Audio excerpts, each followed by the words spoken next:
Puncak Bogor.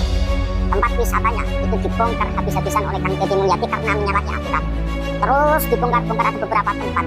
Dan juga karena sebab daripada adanya banjir di daerah Jawa Barat. Nah, ini ternyata bukan hanya masalah tempat wisata. Merambat ke pesantrennya Rizik Syihab, ya, markas syariah di daerah Megamendung. Yang kita mendapatkan kabar dengan data yang valid bahwasanya tempat tersebut, tanah tersebut milik negara PTPN 8.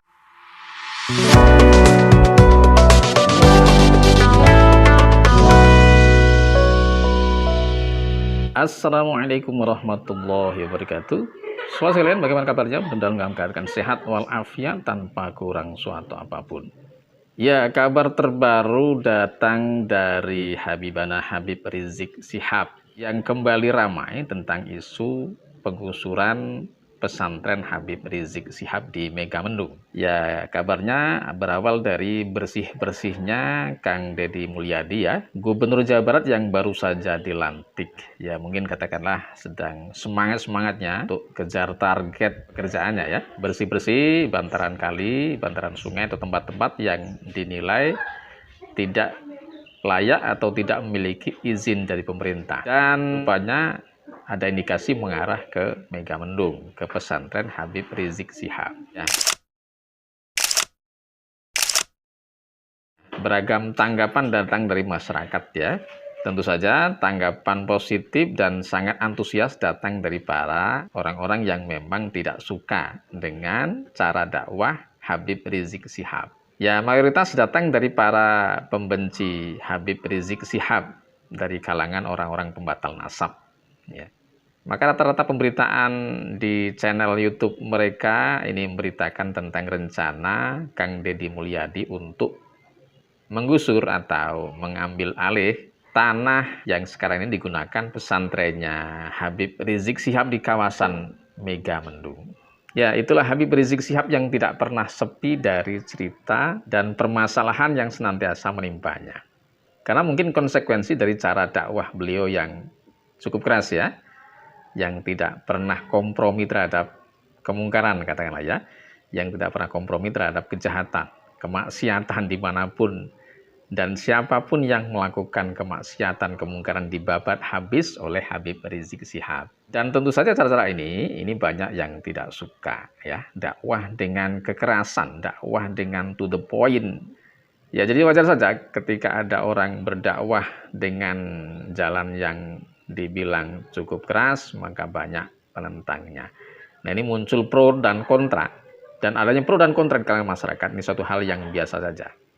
Apapun cara dakwah seseorang ini pasti ada yang pro dan pasti ada yang kontra. Tidak ada orang yang berdakwah kemudian semuanya ini masyarakat suka. Atau sebaliknya, tidak ada orang yang berdakwah ini semua masyarakat senang. Ya, jadi ada yang pro, ada yang kontra. Ini sudah menjadi suatu kelaziman semenjak zamannya baginda Rasulullah Shallallahu Alaihi Wasallam. Sebenarnya isu tentang penggusuran lahan pesantren milik Habib Rizik Syihab di Megamendung ini bukan isu baru, ya. Beberapa tahun yang lalu di era Presiden Jokowi, sekitar tahun 2020 juga pernah dilakukan upaya untuk mengambil alih tanah pesantren Habib Rizik Syihab yang dilakukan oleh PTPN pada waktu itu, ya, melayangkan somasi kepada pihak Habib Rizik Syihab atas tanah yang diklaim sebagai tanah milik PTPN. Tapi sampai sekarang kurang lebih 5 tahun sudah berlalu, ya, tidak ada penyelesaian. Nyatanya pondok pesantren masih bisa berdiri di atas lahan tersebut. Dan entah mengapa ini pemerintahan baru, ya, kemudian gubernur baru ini kembali menghembuskan isu dengan dalih penertiban dan lain sebagainya yang menyasar awalnya tempat-tempat di bantaran sungai atau tempat-tempat yang tidak sesuai dengan juknis di bantaran sungai atau tempat-tempat yang tidak memiliki izin bangunan yang akan digusur habis. Kemudian sampai merambat ke tanah pesantren Habib Rizik Syihab. Ya, kita tunggu saja proses pengadilan, ya, mungkin nanti akan berbicara. Tetapi apabila berbicara tentang pengadilan, Ini masyarakat dibuat skeptis dengan pola pengadilan kita sekarang ya. Betapa banyak hasil-hasil dari peradilan kita ini menjadi hasil yang tidak berpihak ke kebenaran ya.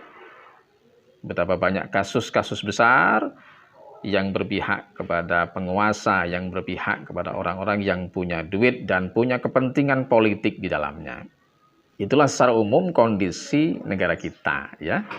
Negara dengan jumlah penduduk muslim paling besar di dunia, tetapi tingkat keadilan sosialnya ini bisa dibilang sangat rendah sekali ya. Kalau mau berbicara tentang indeks demokrasi Indonesia ini sangat rendah, kemudian tingkat korupsi di negara kita ini sangat-sangat tinggi sekali, pengangguran sangat tinggi angkanya, kesejahteraan masyarakat secara umum jika dibandingkan dengan negara-negara tetangga kita ini sangat jauh tertinggal sekali. Hanya segelintir orang yang bisa menikmati kekayaan, yang mempunyai kekayaan yang luar biasa jumlahnya, sementara mayoritas masyarakat kita ini menangis dalam kemiskinan. Jadi seperti apa sebenarnya ihwal-ahwal tanah yang ditempati oleh pesantren Habib Rizik Syihab di Megamendung ya?